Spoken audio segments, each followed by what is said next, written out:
Hello, let us now know about the interior or cavity of the larynx.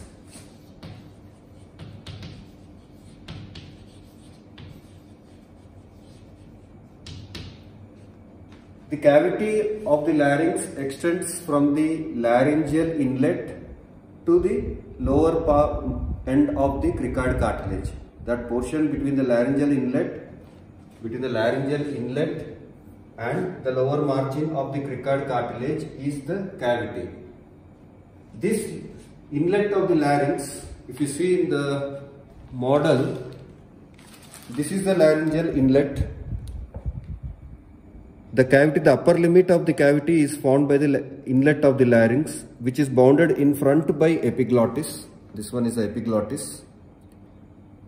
Behind by interarytenoid fold, or the mucous membrane or the structures connecting the two arytenoid cartilages, is the posterior limit of the laryngeal inlet, and on the sides by this aryepiglottic fold.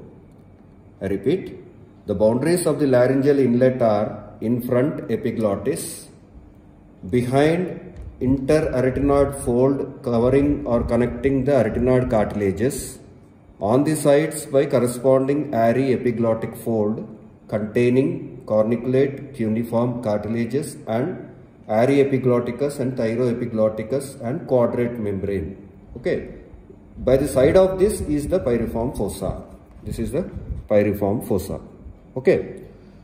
Now this interior of the larynx, if you see, it is made up of three parts from above downwards. So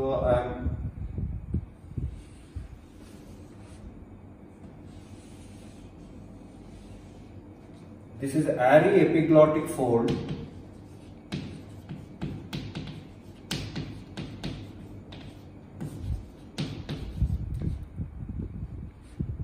And here I am putting it as vestibular fold.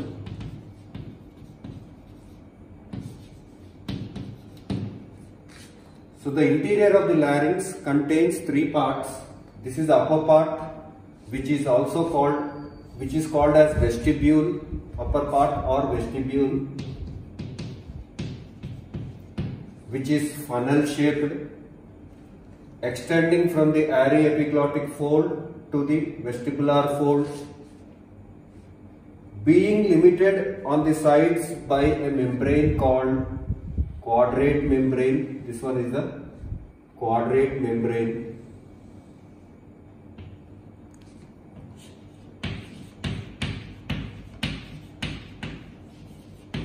Which extends from the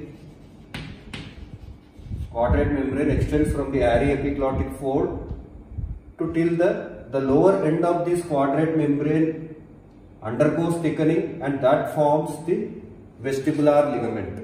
The lower end of this quadrate membrane undergoes thickening and forms the vestibular ligament. Mucous fold around the vestibular ligament is called as vestibular fold. Is it clear now? The mucous covering around the vestibular ligament forms the vestibular fold, or this vestibular fold can also be called as ventricular fold or even false vocal cords. All the three are same: vestibular fold, ventricular fold, false vocal cords. What is this false vocal cords? It is nothing but the thickened lower part of the quadrate membrane. The thickened lower part of this quadrate membrane forms a ligament. That ligament is vestibular ligament. The mucous lining around the vestibular ligament forms the vestibular fold. Is it clear now? So the upper part of the interior of the larynx is called vestibule.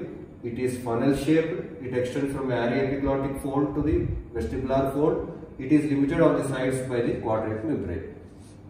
The middle part of the cavity is not limited by any membranes on the sides, hence it is expanded laterally. The middle part of the interior of the larynx is not limited by any membrane here. Here it is, there is a quadrate membrane is preventing its bulging, and similarly in the lower part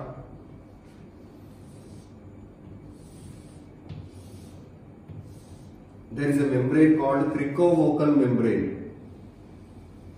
by the side of the lower part of the cavity. Here there is cricovocal membrane,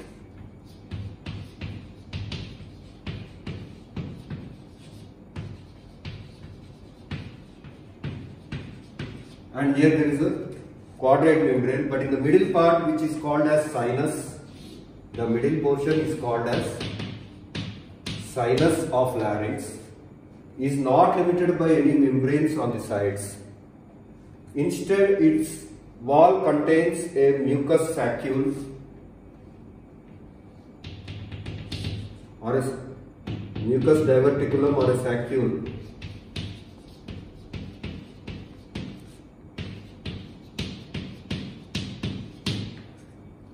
which contains mucus glands, secretes mucus, and which when required produces mucus and helps in the lubrication of the rhima glottoides region. Okay. This is the sinus. Now the lower compartment, the third part, is the truncated cone shaped or inverted funnel shaped region, which is called as infraglottic compartment.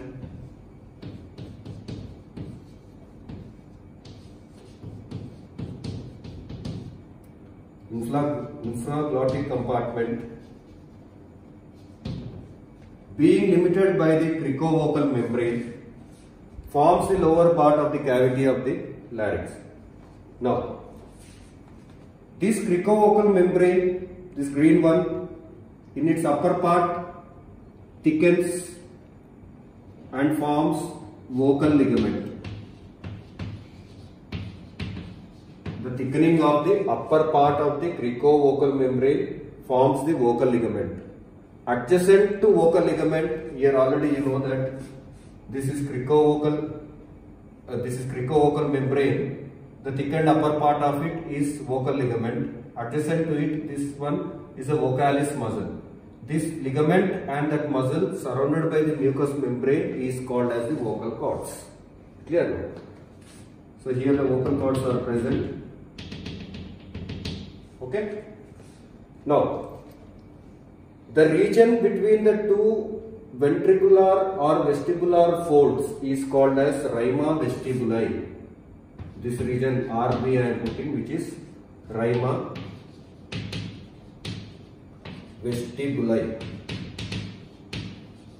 Okay. This region acts like an exit valve. That means after deep inspiration, you can hold breath for some period of time. That is happening at the expense of this rhima vestibuli. It's clear? Similarly, the region between the two vocal cords. Now, what are vocal cords? Vocal cords are nothing but the vocalis muscle, vocal ligament surrounded by mucous membrane is the vocal cords. Between the two vocal cords, there is an area. That area is called rhima glottoides.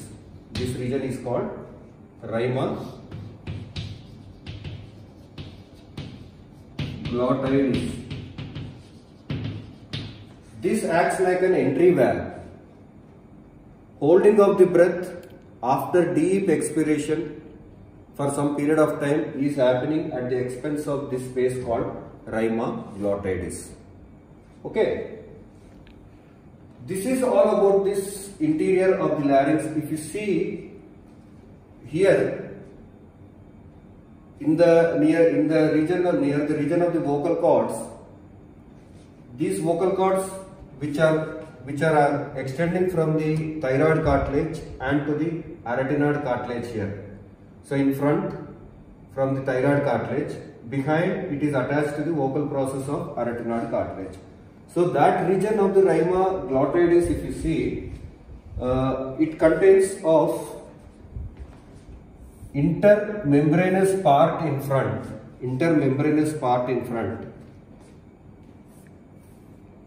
and if you see, these are the two arytenoid cartilages. This is the region between the two vocal cords.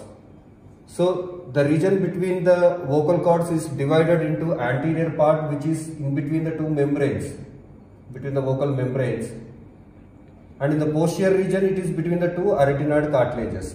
So in normal quiet breathing, if you see, it is like this. That means the intermembranous part is triangular and intercartilaginous part is rectangular. This is in the normal quiet breathing. Whereas in case of full inspiration, if you see, the shape is somewhat like this. It is completely large triangular in shape, like this. These two are the arytenoid cartilages, and this is the region between the two membranes, and this is the region between the two cartilages. Hence it is tall, large, triangular in shape. Similarly, if you see it in whispering, it is closely adducted like this. The shapes are somewhat like this. The region between the region of the rhima vestibuli and the rhima glottis shapes in different phases of activity are like this. So this is all about the interior of the larynx. The emphasis should be given on the vocal cords, which are nothing but the vocalis muscle, vocal ligament surrounded by mucous membrane, extending from the inner surface of the thyroid cartilage to the vocal process of the corresponding sided arytenoid cartilage are vocal cords, which are smaller in length in females, around 1.5 to 1.7 centimeters in females and around 1.7 to 1.9 centimeters in males.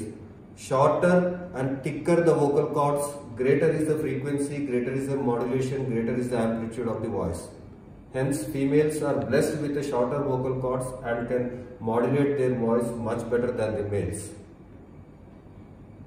Here, in relation to the vocal cords, sometimes during overusage of the vocal cords, particularly in singers or in teachers, there is what we can see in overusage in high pitched sounds, the vocal cords gets adducted, and during the point of adduction, sometimes there may be friction established between the two-sided vocal cords, particularly at the junction between anterior 1/3 and posterior 2/3, which result in the formation of nodules, and that nodules may cause hoarseness of voice and may require surgical correction. That condition we call it as singer's nodules or teacher's nodules. So this is all about the interior of the cavity of larynx. Thank you.